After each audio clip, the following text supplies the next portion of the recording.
All right, so I went out and found this dragonfly when I was doing chores today.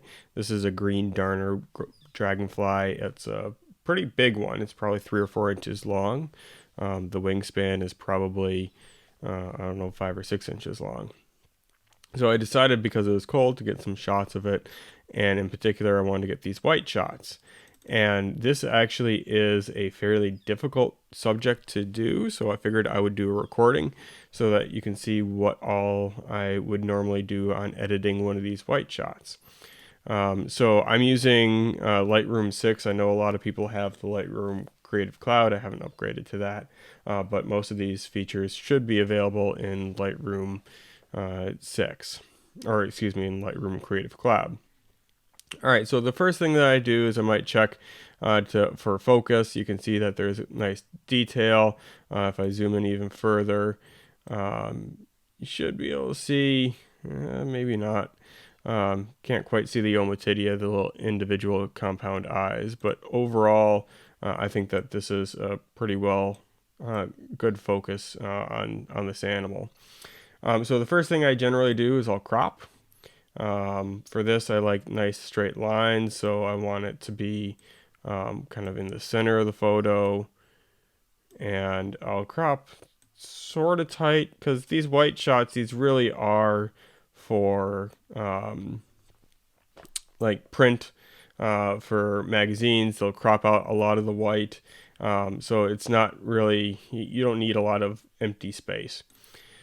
Then I can look at my histogram, and you can see in the histogram, one of the problems here is that it is, you can see that it is not very well defined. You don't have that nice kind of bell curve. And one of the things that I do with these white shots is I'll look at my clipping mask or the highlight clippings. So when things are overblown, this will glow red. And that's actually what I want for all this white. So I shoot this technique called Meet Your Neighbors, and it wants all these different values, the RGB values, to be at 100% for whatever is white. So the first thing, generally after I crop, I'll mess with the whites. And you can see that that's moving that histogram up until once you kind of clip out all the whites, then, well, not quite there, but usually we'll get the bell curve once we clip out all the whites. But why this is a difficult subject, and this is what I'd normally do for most of these white shots, is I'd first get the white until I had a nice amount of red showing. I can bump up the exposure a little bit just so you can see. Oops, sorry. I guess I need to, yeah. So there's it overexposed. So all the white you want sort of red.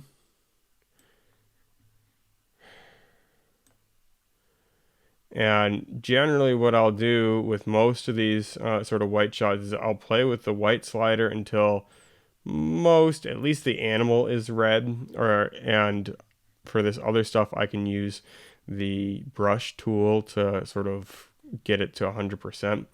But the problem with this, if I turn this off, is I lose all the detail in the wings. All right, so you can't really see the nice veining in the wings all that well. You don't see that the wings are actually a little tinted. So I don't really like that. So I'm going to undo all this, and we'll basically we'll edit the photo as normal and then deal with the white at the end, and I'll show you how to get all that white in. So the first thing I like to do is kind of get the clarity up. This does look a little underexposed, so I'm going to bump up the exposure just a tad. Might try playing with contrast. The big thing that I don't want to do is I don't want to lose the detail in the wings. You can see that it's a little tinted. So I want to sort of watch that. So I might play with the vibrance to help bring out those greens a little bit. I don't like bringing the clarity or the vibrance up real high because then it looks fake. But this looks pretty true to form. Might play with the blacks a little bit. Help bring out a little of that detail. This photo is pretty good as is. And play with the highlights. Highlights aren't doing too much. I might bump them up just a little bit to work on that histogram to get this kind of moving over more. And then shadows, just a touch, just to help define that. Then if you don't do this for your photos, you should remove the chromatic aberrations. And the nice thing about Lightroom is that it has profile corrections. So for most of the major brands, it automatically detects from the XIF data what lens you used. In this case, I used the Canon EF 100mm f2.8 macro. And each one of these lenses distorts the photo just a little bit. And these profile corrections allow for the photo to be corrected so you don't have any of these distortions. Now it's not too bad on this, but if you were to use like a wide angle photo, or excuse me, a wide angle lens, then you might have some problems. So I'm pretty happy with how the dragonfly looks. Now I have to deal with the white. Now for most people, this is probably just fine, but because I'm part of this project, they want it pure white.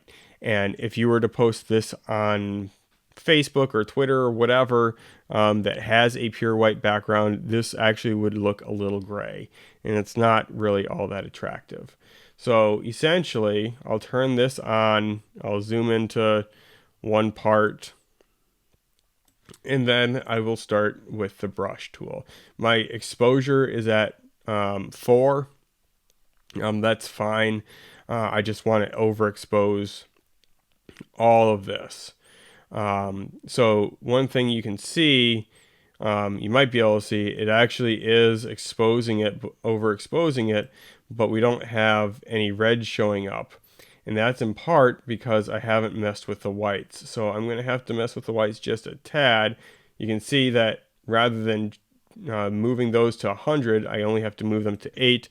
I don't really lose any of the detail in the wings. So essentially, you end up tracing around the animal and turning all the white pure white.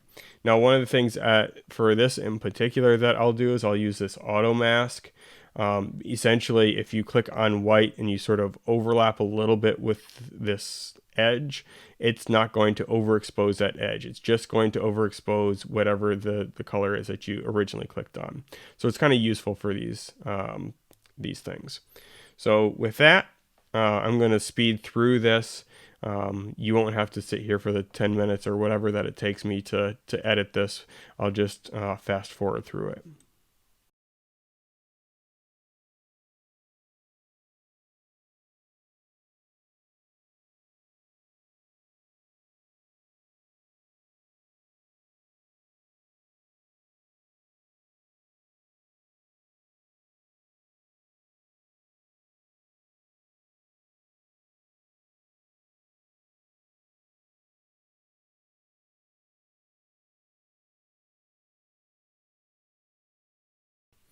All right, so one of the things that I'm sure you noticed as I was doing this is that it's not all red, and that's because my whites were still a little low, and why it's red up here in the upper right hand corner rather than the lower left, probably because the flash that I was using to backlight this that's underneath the animal was actually more positioned up towards the upper left. But this isn't a big deal. We can deal with it. We can do this real quick.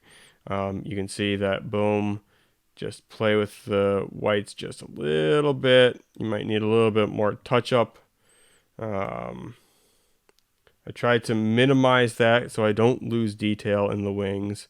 I can sort of do this.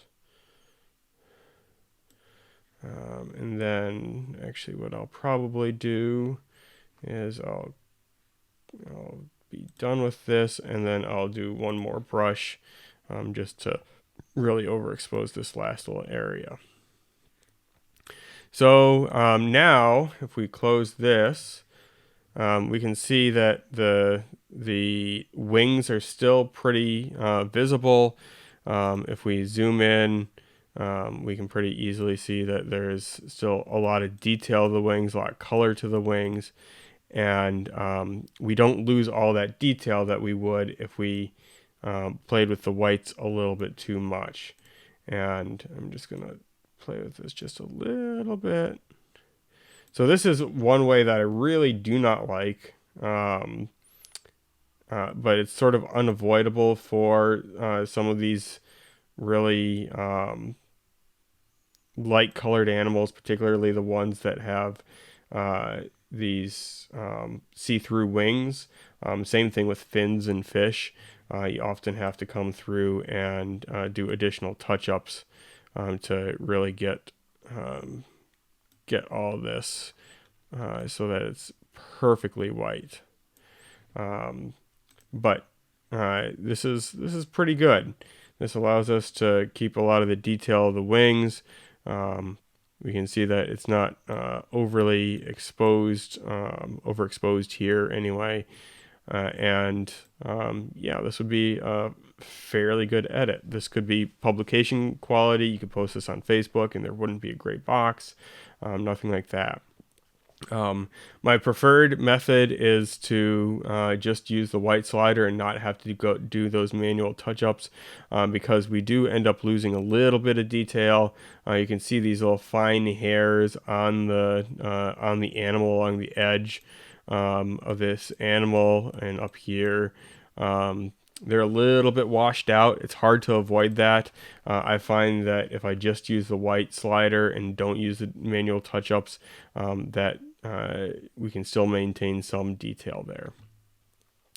So hopefully you found this interesting. Hopefully this helps you with your own editing process for dealing with these animals that have these transparent membranes.